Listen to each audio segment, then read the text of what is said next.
Welcome to the Working Fans Podcast pay-per-view review show, where we are switching things up this week a little bit because we are talking 3 matches out of the career of Bryan Danielson. But before we get to the heart of the matter, let's get to our sponsor, Game Up Hard Hydration. It's like your favorite sports drink and your favorite seltzer got together, had a baby, but it's so much better. Dave, let them know about it. We're talking about 4 of your favorite flavors: orange, fruit punch, lemon lime, and grape. And guys, it's only 110 calories. Low carb, but plenty of great taste. Enjoy yourself some Game Up. And hey, maybe enjoy us while you're at it. Before we get into the matches, why don't you let everybody know kind of why you wanted to choose Bryan Danielson matches for this pay-per-view review? Bryan Danielson is my guy of this modern era of wrestling, okay? When I first grew up loving wrestling, I think I might have talked about this on the podcast, Hogan was the guy of the 80s, right? I was more of a Jimmy Snuka guy and, later on Ultimate Warrior. For some reason, Hogan never quite connected with me fully. He was okay. But when I was getting bored with wrestling a little bit, Bret Hart started to get on my radar. He was mostly a tag wrestler, but, he started having these singles matches. And I'm like, man, I really like Bret's matches. And then he became Intercontinental Champion, and Bret was my guy. And I enjoyed Bret Hart's matches, but he was like my team. And then, we didn't really have that for a while. You had your Shawn Michaels and a lot of guys like that. But like when Shawn and Bret era kind of ended, when we had the Attitude Era, that was fun. But there wasn't a lot of great technical guys here or there. There was their Angles, there was the Benoits. But I don't know. I felt like it started slowly faded away in that WWE picture. But enter Bryan Danielson, Daniel Bryan. Like, he was just such a great, fantastic wrestler. He kind of became my guy. I loved his journey to WrestleMania 30, and he's just kind of been my guy his whole career. And I thought with him wrapping up his career, what better way to kind of like celebrate and look back at some key moments in his career, looking at some of these matches. Yeah, now the last 2 matches, I understand kind of where they fit in his career. But what made you pick this first one? It's Bryan Danielson versus James Gibson for the ROH World Championship. It happened at Glory By Honor 4. That was September 17th in 2005. This pick was because when I looked up, this was his first Ring of Honor World Championship. And if you look at Danielson's career, I mean, although he's competed everywhere, PWG, New Japan Pro Wrestling, what really were the places that defined him? It was Ring of Honor, WWE, and now AEW. He had great stories in all those promotions, and it all started at Ring of Honor. So I thought, when did he finally capture, his first world title? And I went back and I looked, and it was this match. And I thought, okay, well, this is one I hadn't seen, so I'm going to go back and we're going to add this to the list. Love the pick. Before we get into talking about it, I'm going to give you kind of some insight about Bryan from around this time, because in his book, he talks about working with New Japan around this time. He had actually lived at the dojo, and then he lived at an apartment with, imagine these roommates. You've got Bryan Danielson, Lyoto Machida, and Shinsuke Nakamura at different times. So this is like how dedicated he was to training and coming up with New Japan. It was around this time that he had recommended Gibson for New Japan. They teamed together in Japan, and that's where Bryan really got to know Gibson. He might have known him a little bit before, but teaming with him, he really became friendly with him. And then in 2005, there was an issue with New Japan that led Danielson to feeling disrespected. Danielson said this is one of the few times in his career where he made a decision in wrestling because he was angry and felt disrespected. This was around the time Samoa Joe went to TNA. CM Punk had just signed with WWE Developmental. And James Gibson was close to going to WWE as well around this time. Gabe Sapolsky told Danielson that he was the guy they wanted to build ROH around. Danielson said that even though this match didn't go on last, he knew that they would be the main event. And that was one thing about this match. There was great in-ring action, although, compared to the other 2, it might have been a little more boring. Yes. And when I say boring, I just mean there wasn't as much flash to it. I really got shades of kind of Bob Backlund from Danielson in this match. You're stealing my material, brother. We're on the same page a little bit here. I thought the same thing. I didn't necessarily even say boring, but for me, watching WrestleMania 30 and watching his last match, there was something just missing in this match. Like maybe because I knew we were going back. I knew the outcome like the other matches, but the difference was this match just didn't feel as big. So it had a hard time kind of maintaining my interest. Some notes I did write about, kind of what you talked about, the commentators had brought up in the match. James Gibson is on borrowed time with Ring of Honor. He is going back to WWE, but not until he loses the title. I thought that was interesting because Gibson, basically in the storyline, didn't want to just give the title up. He wanted to go out fighting with the championship. And isn't that kind of what Bryan Danielson said in his final run with the AEW championship when we look at it later? Like, he didn't want to just go quietly in the night. He wasn't going to go until he lost that title. And so I thought that was an interesting kind of comparison. You know, they're saying he could leave at any time, but the Ring of Honor title, it means so much to him. Danielson, however, doesn't know if he even should be in the company if he doesn't have the Ring of Honor World Championship. So they really put on the importance of this title. One other thing I thought was funny, Todd Sinclair is the referee here. I forgot Todd Sinclair even existed. I mean, he's a fine ref, but I just forgot he was a thing until I just tuned into this match again. I'm like, oh yeah, like Todd was all over Ring of Honor matches back in the day. And you talked about the Bob Backlund vibe. Obviously, there's the maroon tights, but also he uses the cross-face chicken wing here to actually win the championship. So that's pretty cool. Little fun here. Just to tell you what else was going on, like you talked about this time. In September of 2005, WWE had an Unforgiven pay-per-view. Just for a little fun here, this is some of the card. Ric Flair defeated Carlito to win the WWE Intercontinental Championship. I'm not going to go through this whole card. Big Show defeated Snitsky. Shelton Benjamin defeated Curlin White. Joe, do you know who Curlin White is? That is Chavo Guerrero Jr. You are right. Matt Hardy defeated Edge in a steel cage match. Lance Cade, rest in peace, and his partner, former guest of the show, Trevor Murdoch, defeated the Hurricane and Rosie by pinfall to win the WWE Tag Team Championships. Shawn Michaels defeated Chris Masters in the main event. Kurt Angle actually beat John Cena, the champ, by disqualification. And if you're wondering what's going on in TNA, I got that for you too. Here's some of the results of their pay-per-view they had. We had 3 live crew. That was Ron Killings, also known as R-Truth, Conan, and BG James defeating Diamonds in the Rough, David Young, Elix Skipper, and Simon Diamond. Also on this card, Austin Aries defeated Roderick Strong. Kip James was Billy Gunn, by the way. It was interesting just to see some of the matches and some of the other stuff that was going on around this time period. But nonetheless, this was Bryan Danielson's stamp, what really started his Ring of Honor career, where he just went on this incredible run as Ring of Honor champion before he would eventually go on to WWE. What this match kind of lacked compared to the other ones is this is in the smallest venue. This is around the time that ROH didn't quite have like a lot of production value. So really the in-ring product was the big, kind of draw of everything. Right. And I was not as familiar with James Gibson as a wrestler. And when you see him in ring with Bryan, he definitely fits in there. And you can kind of see why he would be, a wrestling mind that would be so valued in WWE, because he kept up with Danielson in this match, and it was great. And then we go from obviously ROH, one of the first big moments in his career, to arguably the biggest moment in his career, winning the championships at WrestleMania 30, the main event. This was the first WrestleMania that I got back into watching as a fan. I started probably watching around Royal Rumble, like a little bit here and there, but my brother had gotten back into wrestling, and I enjoyed the Royal Rumble, and then I was like, sure, I'll sit down for a Mania. And when I saw Danielson win these championships, it made me a fan. And if you want to kind of hear all about the journey of Danielson's getting to be this champion, he put out a book with WWE around this time. It's where I got the information for that first match. And this is what made me a fan. This match is huge. Let me give you a little backstory. Leading into this WrestleMania 30 match, there was actually the Yes Chants had gotten so big that they were breaking out, including college basketball games. There was a big Yes Chant at Michigan State that just randomly happened.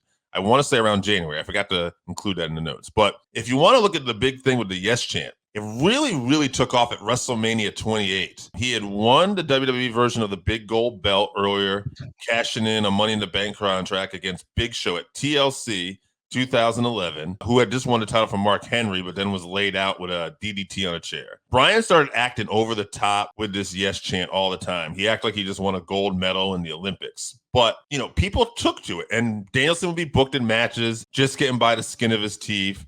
And then it was like WrestleMania 28. He's arguing. He has his AJ Lee is his valet, and he's kind of being reprehensible to her and berating her. 18 seconds in the match, he catches a brogue kick from Sheamus. Sheamus beats him. Crowd loses it.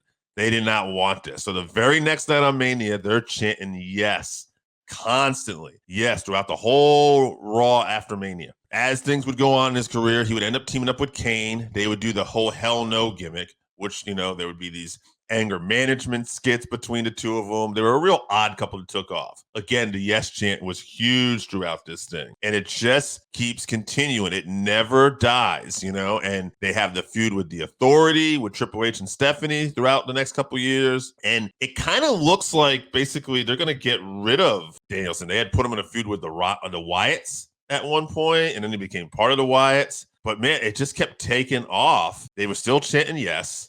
And everything else that WWE was trying to do wasn't really working. And a guy named CM Punk that year decided to leave the company at that Royal Rumble you were talking about. And so things opened up, and Batista, who was brought back wearing the blue outfit, was known as Blue or Bootista because they were booing him all the time, actually said in an interview I saw with Chris Van Fleet that he knew he was going to get booed. He knew that because he was following the company that they liked Danielson. And they had him throw out like Rey Mysterio at one point too. He said, I don't know what they were thinking. They fought me on everything. And he said, so it just didn't take off. And so now you had Batista versus Orton, and Batista's getting booed. He's not getting a big babyface reaction. What do? Enter Bryan Danielson, who's still just as popular as ever. Ends up turning on the Wyatts. We bring him back as a babyface. They do this big Occupy Raw thing where he fills up the ring with his fans and he holds the show hostage. And he makes a big statement. He wants a match with Triple H. Triple H gets him the match. He's pissed off. And he says, there's one more thing. And he says, if I win, I want in that triple threat match for the world championship with Batista and Randy Orton. Triple H loses it. You're on. Bet your ass. I'm gonna, and so this whole thing. Triple H, he has to beat Triple H at WrestleMania 30 in the opening match. He does that. And that plays into this match because his shoulder is injured throughout the match because of what Triple H did. One thing I want to point out about this match, as this match is going on, Batista and Orton are kind of taking turns, beating up Danielson, throwing him out of the ring, hurting his shoulder. Danielson would get his hope spots and come back in. There is a point, because it's no DQ, where Danielson looks like he's going to get the pin, and Triple H takes out the referee, and out comes Scott Armstrong, who's the heel referee with the Authority. I have to say selfishly, Joe, as two guys who got to commentate matches with Scott Armstrong as a referee. Is that New Heights Wrestling senior official, Scott Armstrong? WrestleMania 30. I popped big. I'm like, motherfucker, I got to call stuff with this guy. And it meant something to me. And so Scott does a great job as a heel ref because it's in his blood. The Armstrongs are just great natural performers in this business. In the end, of course, they're going to do a move where they take Danielson, put him through a table. He's going to fight off a stretcher. He's going to come back, and he's going to overcome all, and he's going to win the championship. And as this picture shows, you're going to see him holding both belts here. And I believe he, God, I'm blanking out. I forgot to write down. He tapped out Batista, right? Let me see. Brian hit Batista with the Busaiku knee and then put an STF on him. Yes. Yeah, that was right, because Orton was the actual champ.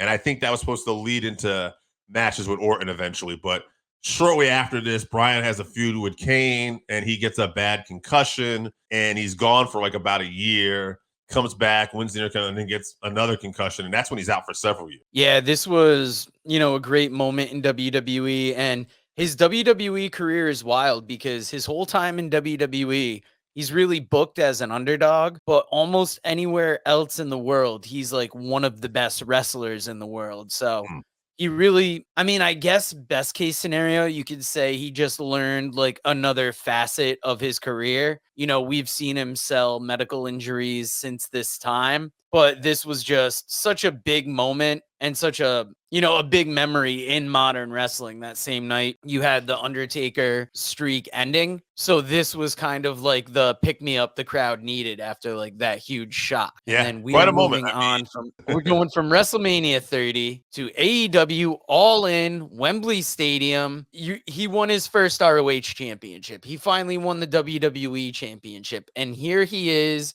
winning the AEW championship. This is important because He didn't start AEW, but he's definitely been one of the cornerstones. Like through the whole CM Punk issue last year, we found out how involved he is backstage. And this is an interesting story he's getting to tell in his career because now he's done it all and he's going for that big championship in AEW and his in-ring career could be over at this time. So this was a big, exciting match.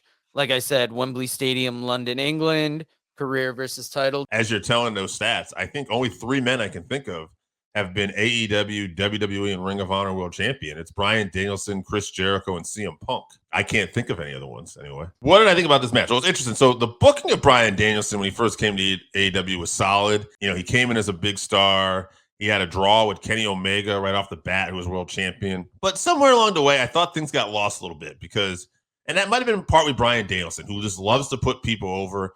He's so unselfish that it got to the point you really started to think that he would just lose the big matches. He'd always find a way to pull you in, whether it was an MJF world title match where I'm like, no way he's winning. Then you watch the match like, well, maybe he is. He had that kind of ability. But after a while, I would say you just start to question, like, is he ever going to win the world title? And what was interesting about this is all logic to me pointed out that he would win this world championship. But almost because the booking had been kind of poor in his favor in some ways, it was almost a blessing in disguise because it had a little more suspense to it. I was like, maybe he's not going to win the title here. And Danielson's so great at that, selling injuries. They got a great video before this where Danielson's talking about if you fight for your dreams will fight for you. They're showing his family. They're showing old footage of him in Ring of Honor. Even one match he had with Kamala, which I thought was kind of cool. Just all these different little things throughout his career. The final countdown plays, which that's something different between at least the footage. He might have came out to the final countdown with James Gibson, but on the footage we saw, you wasn't that prominent. And it certainly didn't do that in WWE. But seeing it here at Wembley, all these fans, they're all chanting. Yeah, it was just such a good moment.